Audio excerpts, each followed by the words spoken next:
Well, welcome to the Finance Committee, Secretary Yellen. Thank you very much. We're normally a pretty jovial group, but we'll get back on track here in a sec.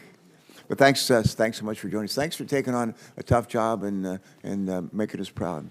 As you know, one of our country's most significant achievements, I believe, of the last decade or so in Congress was the passage of the Inflation Reduction Act, maybe right on the heels of the bipartisan infrastructure legislation that some of us right here at this table helped to write. In particular, the clean energy tax incentives included in the Inflation Reduction Act, which were authorized and passed by this committee, and a bunch of us had a chance to work on them, will help us to achieve our climate goals and hopefully save our planet, all while creating good-paying jobs here in the United States. That's what we call in Delaware a win-win situation. However, in order to realize the full potential of the law, it's critical that the American people are not only made aware of these credits, but they have a clear guidance on their eligibility to benefit from these credits. This is especially true for some of the provisions in the law that are targeted to lower income and rural community. In that spirit, how is the Treasury Department working to increase awareness of these new clean energy incentives and make it as easy as possible for taxpayers to understand their eligibility for these credits?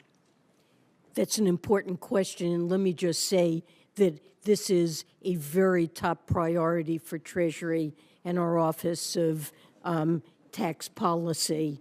There are enormous benefits here for households and for clean energy. We need to write numerous regulations to implement the IRA programs, from prevailing wage and apprenticeships to electric vehicles and advanced electric energy projects. And we're working very hard on that guidance. And when we've devised those regulations, I think they will help to provide clarity that taxpayers need, make sure that the goals of the IRA are met, and we'll need to find ways of publicizing those programs so that taxpayers know what they're eligible for.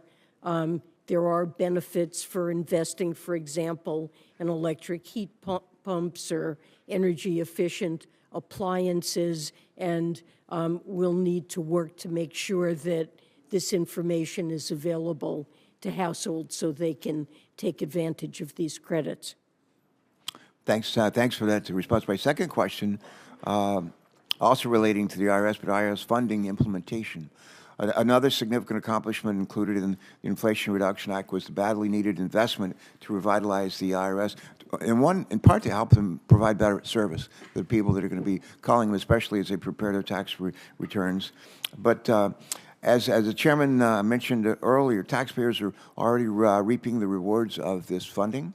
And since the passage of the law, the IRS has used, I'm told, nearly $1 billion to boost taxpayer services, including hiring thousands of workers to help answer phone calls and support walk-in tax clinics.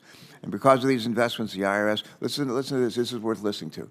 The IRS is, I'm told, answering 98% of the phone calls from taxpayers seeking help during this filing season. I have a friend, you ask him how he's doing, he says compared to what? Well, compared to about a year ago, that number was not 90%, it was 13%. That's not perfect, but it's one heck of a lot better than it was. Sure. And we're just getting started, and with the IRS Commissioner, Danny Werfel, at the helm, my thanks to everybody in this committee who supported his confirmation. These investments will ensure that the IRS can modernize their technology and their workforce to meet the needs of everyday taxpayers while improving the fairness of our tax system. Question, as the IRS puts this funding to work, how should policymakers like us evaluate the success of these critical investments, and what outcomes can the American people expect in the years to come? Please. So a simple metric is customer service, what fraction of phone calls are answered, and you mentioned 13%. I promised that this tax filing season with the money from the IRA, that would rise to 85%. We've been measuring it, and it varies from week to week, but it's been consistently between 80 and 90%.